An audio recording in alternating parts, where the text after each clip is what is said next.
Bonjour à tous les amis, j'espère vraiment que vous allez tous super bien. Nouvelle vidéo aujourd'hui. Le tirage vient de s'effectuer, évidemment, on va y réagir ensemble tout simplement. Forcément, bah voilà, on va donner un petit peu les pronostics à chaud de chaque rencontre. Et puis pourquoi pas se projeter jusqu'à une finale tout simplement. Mais voilà, en tout cas, j'espère vraiment que vous allez kiffer. N'hésitez pas à liker, à vous abonner, etc. Et franchement, n'hésitez pas aussi à me dire en commentaire une note sur 10, 20, voilà, faites comme vous voulez sur ce tirage parce qu'on a quand même des très grosses rencontres. Et en plus, on commence avec le Paris Saint-Germain face à Liverpool. Le retour, il se fait à Anfield. Franchement, les Parisiens, c'était soit forcément soit le Barça, soit Liverpool. Ils ont chopé les Reds. J'aurais préféré qu'ils chopent le Barça quand même parce que bon, bah voilà, Barça-Benfica, on a déjà eu pendant cette Ligue des Champions, c'était une victoire assez folle, hein, 5-4 des Barcelonais. Mais voilà, si je devais me concentrer sur ce match entre Paris et Liverpool, ça va être évidemment le gros test pour les Parisiens, parce que voilà, pour le moment, ils font de très bonnes performances. Moi, je pense qu'ils peuvent aller au bout s'ils se qualifient, mais bon, c'est vrai qu'ils ont pas. Le problème, c'est qu'ils sont dans la mauvaise partie de tableau, entre guillemets, parce qu'il y a quand même Real Atlético, Bruges, Aston Villa en quart. Ça va. On va dire que s'ils arrivent à passer, c'est pas trop un adversaire trop compliqué en quart. Il y a quand même PSV Arsenal, donc ça reste quand même quelque chose. Alors que de l'autre côté, le Barça, franchement, ils sont plutôt bien garnis. Franchement, avec seulement Benfica déjà en huitième, puis le LOSC ou Dortmund, Leverkusen face au Bayern ou Feyenoord face à l'Inter. Franchement, le Barça, ils sont bien tombés, ils sont tombés dans la bonne partie de tableau. Parce que franchement, ils peuvent vraiment aller au bout et retrouver une finale après 2015, hein, donc 10 ans sans finale. Et là, ils peuvent, je pense que cette année, ils peuvent reprendre une finale. Maintenant, si je me reconcentre sur le match entre Liverpool et Paris Saint-Germain, en sachant que Liverpool reçoit le retour à Anfield, ça va être compliqué pour les Parisiens, mais on sait jamais. Franchement, Liverpool, là, en ce moment, ils sont sur une petite mauvaise passe de 3-4 matchs. C'est quand même un peu plus compliqué pour les Reds. Et les Parisiens, ils sont en confiance totale. Franchement, c'est chaud, hein. Moi, je dirais peut-être bien 50-50 sur ce match. Parce que franchement, le pire 50 de l'histoire, mais franchement, c'est peut-être bien 50-50. Parce que c'est quand même compliqué de dégager un favori là-dessus. Parce qu'on n'a pas trop de base. Le Paris Saint-Germain face aux gros clubs, euh, mis à part Manchester City, c'était quand même un peu compliqué. Donc peut-être que on va peut-être revoir un petit peu à la baisse à la baisse cette estimation. Tu sais quoi, je vais quand même mettre un petit peu plus pour Liverpool parce que bon, ils finissent premier du tableau, ils finissent premier. Voilà, je pense que je vais dire 45-50, enfin 45-55. Liverpool finit premier de enfin, du classement. Le Paris Saint-Germain, à part City, ils ont quand même peiné face au gros, donc c'était quand même compliqué. Mais on sait jamais, franchement. Moi, je vous dis, je les sors bien, je les sors bien. Si, pour moi, s'ils passent les huitièmes, face à Liverpool, face à ce Liverpool-là, ils ont de grandes chances d'aller au bout et pourquoi pas une finale gagnée, remportée pour les Parisiens. Bruges-Aston Villa, un match aussi qu'on a déjà eu droit, qui avait été remporté par les Brugeois 1-0 à Villa Park. Donc, le retour au Villa Park, je pense, ne leur fait pas peur pour les Brugeois, sachant qu'en plus ils viennent d'éliminer l'Atalanta après deux matchs très bien joués de leur part. Franchement, ils ont de bons petits joueurs, ça joue très bien dans les espaces. S'il y a des espaces qui vont être laissés côté Villa, les Brugeois vont les utiliser à merveille comme ils l'ont fait, surtout au match retour face à l'Atalanta. Et Aston Villa, c'est assez spécial. En Ligue des Champions, ils ont quand même bien joué, ils ont fini forcément dans les 8 premiers. Maintenant, c'est vrai qu'en première ligue, c'est pas non plus. Ils sont pas dans le haut de tableau, ils sont 8e ou 9e, je ne sais plus exactement. Maintenant, forcément, bon, bah Bruges, c'est un club belge, 8e. Est-ce qu'ils vont aller chercher l'écart face à une équipe anglaise? C'est possible, je vous l'ai dit, hein, ils ont gagné le seul match face à Aston Villa. La seule référence qu'on a, c'est une victoire de Bruges. Donc pourquoi pas? Pourquoi pas, franchement. Maintenant, peut-être que ça peut. Ah, c'est quand même chaud, ouais. C'est quand même chaud, c'est le huitième de LDC, mais franchement, je vais mettre 40-60. 40-60 pour les Villains, parce que, voilà, forcément, c'est peut-être un peu mieux sur une double confrontation, même s'ils font une erreur sur un match, ils peuvent se rattraper sur le second, donc je vais dire 40-60 pour, euh, pour les hommes de Unai Emery, tout simplement. En plus, avec les recrues, etc., qui vont arriver, pourquoi pas. Marcus Rashford en grande forme qui peut peut-être les qualifier en quart. Et donc soit face à Liverpool, soit face au PSG, ça reste quand même d'être très sympathique. Et puis là, je pense qu'on a le meilleur match, Real de Madrid face à l'Atlético, le derby de Madrid. Ça va, comme le dit Mbappé, ça va leur épargner un voyage en Allemagne. Forcément, ça va être un très très très gros match. Franchement, ça c'est quand même assez kiffant. Real Atlético, le retour au Metropolitano, forcément. Bon, c'est quand même à Madrid, mais bon, c'est dans le stade de l'Atlético, donc ça peut jouer aussi. Euh, voilà, entre les deux clubs, on connaît évidemment l'animosité qui règne. On sait aussi que en Liga, il y a qu'un point qui les sépare, donc il y a aussi ça qui va jouer dans les têtes, etc. En fonction du contexte de chaque match. En sachant qu'en plus le match aller, Bellingham ne sera pas là à cause de suspension, donc ça aussi c'est à mettre dans la balance. Franchement, j'ai envie de dire que ça c'est vraiment un 50-50, hein. C'est un 50-50 parce que malgré le fait que le Real est très très bien joué sa double confrontation face à Manchester City, c'est quand même Atlético en face, on connaît hein, les colchoneros comme ils sont redoutables.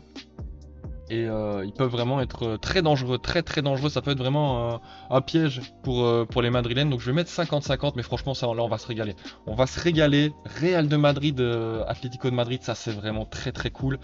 Franchement, dans tous les cas, de mer, ça allait être sympa, que ce soit Leverkusen ou Atlético. C'était très cool. Mais bon, là, c'est vrai que l'Atlético, forcément, ça offre Leverkusen-Bayern, hein, une confrontation 100% allemande aussi de ce côté-là. Donc c'est quand même assez sympathique. Et puis PSV-Arsenal. Arsenal qui a perdu Havertz jusqu'à la fin de la saison, Saka qui devrait normalement revenir dans un mois plus ou moins, le PSV qui est quand même une équipe euh, qui peut être piège, qui a éliminé quand même la Juventus au bout du bout en prolongation. Donc faut faire attention pour les hommes d'Arteta. Peter Bosch, c'est très très sympa comme équipe, franchement, ça joue plutôt bien, il y a quand même de bons petits joueurs, etc. Il y a évidemment aussi, on l'a revu parce qu'il a marqué lors des deux matchs, Ivan Perisic, l'homme d'expérience qui est là, qui peut aider forcément aussi. Donc franchement, c'est peut-être un des où j'ai... Ah, c'est quand même compliqué celui-là. PSV Arsenal, franchement, j'ai quand même du mal à dégager un net favori. Bon, forcément, je pense que dans la tête des gens, Arsenal sera plus favori. PSV Arsenal, je crois pas qu'on ait eu de confrontation là dans la Ligue des Champions, dans les 8 matchs, je crois non, je crois pas. Donc c'est quand même assez compliqué de juger, on va pas se mentir. Je mettrai quand même un petit avantage, je vais mettre pourquoi pas un petit 60-40 un petit 60-40 pour Arsenal, sachant qu'ils reçoivent à l'extérieur aussi en plus à l'Emirates, donc peut-être que ça peut faire la différence aussi. On a vu que par exemple le PSV à l'extérieur, ils avaient perdu face à la Juventus, donc peut-être que ce sera ça l'avantage, c'est de jouer à domicile lors du retour. Puis là, euh, Benfica, Barça, retour à Montjuic. Là, franchement, je vais pas trop pu faire de suspense. Benfica qui a failli être éliminé par Monaco quand même en huitième, ils se sont fait peur. Maintenant, ça peut être quand même une équipe où il peut tout se passer. On se rappelle quand même de leur match fini 4-5 pour le Barça. Je vais quand même mettre, allez, petit 70-30 pour les Barcelonais. Franchement, moi je les sens bien. Franchement aussi, ils peuvent aller au bout. Vous avez vu, franchement, la partie de tableau qu'ils ont, c'est clairement pas la meilleure. Euh, donc ils peuvent vraiment aller au bout. Ils sont très très bons en ce moment. Ils viennent de repasser premier en Liga.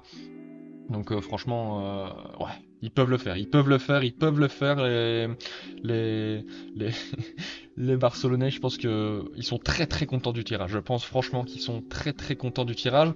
Après Dortmund-Lille, Lille, franchement, ils peuvent le faire. Ils peuvent le faire. Dortmund, on a vu le premier match face au Sporting où ils ont été très très efficaces. Maintenant, les Lillois, pourquoi pas? Pourquoi pas? Le retour, en plus, c'est chez eux.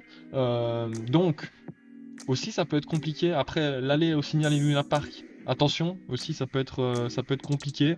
Après, voilà, je pense qu'ils peuvent le faire, hein, les Lillois, c'est pas impossible.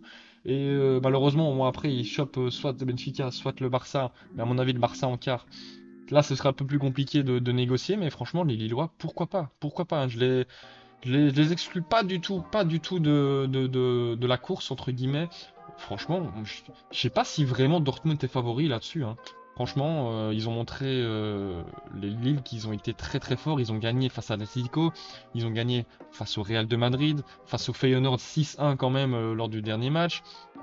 Ils ont gagné contre la Juventus. Donc, ouais, c'est pas Dortmund qui leur fait peur, ça j'en suis sûr. Donc, franchement, je vais mettre un léger avantage. Léger avantage, je vais mettre 55, 55, 55-45 pour les Dogs. Franchement, ils peuvent vraiment le faire, je pense. En plus, le retour, c'est chez eux. Donc, ils peuvent vraiment bien négocier cette double confrontation et pourquoi pas se qualifier, ce serait vraiment bah, carrément historique, hein, un quart de finale de Ligue. Je crois pas que ce soit déjà arrivé, en tout cas récemment, ça c'est sûr. Et puis là, on attaque peut-être la plus belle affiche de cette deuxième partie de tableau. Le Bayern face à Leverkusen. On a déjà eu ce match-là il y a 3 semaines, je dirais, match nul entre les deux clubs où le Bayern avait été en difficulté. Le Bayern, ils sont pas non plus dans la fleur de l'âge, ils sont pas à leur prime, j'ai envie de dire, parce que bah, je sais pas pourquoi d'ailleurs, mais compliqué en ce moment pour les Bavarois. Ils peuvent compter forcément sur les qualités individuelles, mais collectivement, c'est pas la meilleure équipe, contrairement à Leverkusen qui est plus une équipe collective sous Xabi Alonso. Donc, je me dis pourquoi pas, hein. Pourquoi pas pour Leverkusen? Ils peuvent faire tomber le Bayern sur une double confrontation. Ils jouent le retour chez eux. Ça aussi, ça joue forcément, hein. Je l'ai dit pour tous les matchs, mais c'est vrai que ça joue forcément. Le retour à la maison, ça met une pression directe sur l'adversaire. Euh, donc franchement, moi j'ai quand même bien envie de dire que Leverkusen va passer. Alors vraiment, un tout petit avantage, je vais dire 52-48 cette fois-ci pour Leverkusen. Mais avantage tout de même pour Leverkusen. Je les vois bien, pourquoi pas, pourquoi pas, pourquoi pas. Franchement, c'est une équipe qui peut faire beaucoup de mal. Et puis, ce serait une belle histoire quand même. Ce serait une belle histoire, je pense. Franchement, ce serait mérité, au vu des 2 dernières saisons avec Xabi Alonso, d'avoir une qualification en quart de finale au moins face au Bayern. En plus, ce serait vraiment très, très, très, très sympathique. Et puis, le dernier match, les amis, Feyenoord face à l'Inter de Milan. Bon, là, je pense qu'il y a quand même moins de suspense. N'empêche, Feyenoord, ils sont qualifiés face au Milan, hein, donc une autre équipe italienne dans le même stade. Donc, ils vont connaître ce stade, forcément. Ils auront joué un mois et demi, enfin un mois et une semaine avant. Mais même pas un mois en fait, hein, parce que ça va jouer dans. C'est le 8 ou 9 mars, je crois, que ça joue les huitièmes, donc même pas 2-3 semaines avant. Donc forcément, ils seront pas en terrain inconnu. Euh, mais je pense que quand même, voilà, les hommes d'Inzaghi sont quand même meilleurs que les Milanais de. De Conceição, pardon, parce que j'ai tellement d'entraîneurs, mais non, de Conceição. Je vais quand même mettre voilà, je vais mettre un petit 65-35. Ils ont été un petit peu en difficulté dernièrement. L'Inter, ils ont perdu face à la Juventus en championnat. Donc voilà, je vais mettre un petit 65-35. Le retour, il est au Giuseppe Meazza. Voilà, je pense que ça devrait aller. Ça devrait aller normalement pour les Interistes. Et franchement, si je devais me projeter sur une finale, côté droit, je mettrais le Barça, franchement, je mettrais le Barça. Sans aucune hésitation, je mettrais le Barça en finale. Parce que bah, ils ont vraiment une bonne partie de tableau et ils sont très très très bons cette saison. Et côté gauche, là, c'est là où ça joue le plus, où c'est le plus chaud à s'exprimer. Dans le cas où le PSG passe face à Liverpool, pour moi, ils vont en finale. S'ils arrivent à se démener et à se qualifier face à Liverpool, face au meilleur, peut-être la meilleure équipe d'Europe en ce début de saison, pour moi, ils vont au bout. Pour moi, ils vont au bout. Euh, Maintenant, si c'est Liverpool qui se qualifie, c'est quand même chaud. Sur ce côté gauche, c'est chaud. Pour moi, le PSG peut vraiment le faire cette année. Ils ont vraiment une bonne force collective. Mais c'est vraiment ce test-là face à Liverpool. Ils échouent forcément face à Liverpool, bah, ils pourront pas se qualifier. S'ils y arrivent, Ah, je les mets quand même dans mes favoris, hein. Je les mets dans mes 3-4 favoris s'ils y arrivent. Après, forcément, il y a toujours le Real de Madrid ou l'Atlético aussi qui peut être une équipe redoutable à jouer plus le stade va évoluer. Et puis le PSV face à Arsenal. Arsenal, ils ont quelques blessures, mais ça joue quand même très très bien. Franchement, pour moi, sur la deuxième partie de tableau, ça joue entre le PSG, Liverpool et le Real de Madrid. Franchement, je pense que c'est ça les trois gros favoris de ce côté-là. Et puis côté droit, franchement, je mets le Barça, mais sans vraiment hésiter. Et ça, c'est sûr que je mets le Barça. Donc franchement, c'est un tirage assez excitant, les amis. Franchement, on va vraiment avoir des bonnes rencontres. Et puis les quarts de finale, franchement, ils promettent aussi d'avoir un beau visage, un beau visage.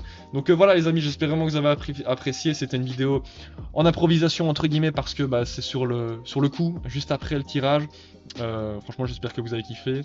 N'hésitez pas, comme d'habitude, à vous abonner et à liker, à me dire en commentaire, du coup, comme je l'ai dit en début de vidéo, votre note de ce tirage.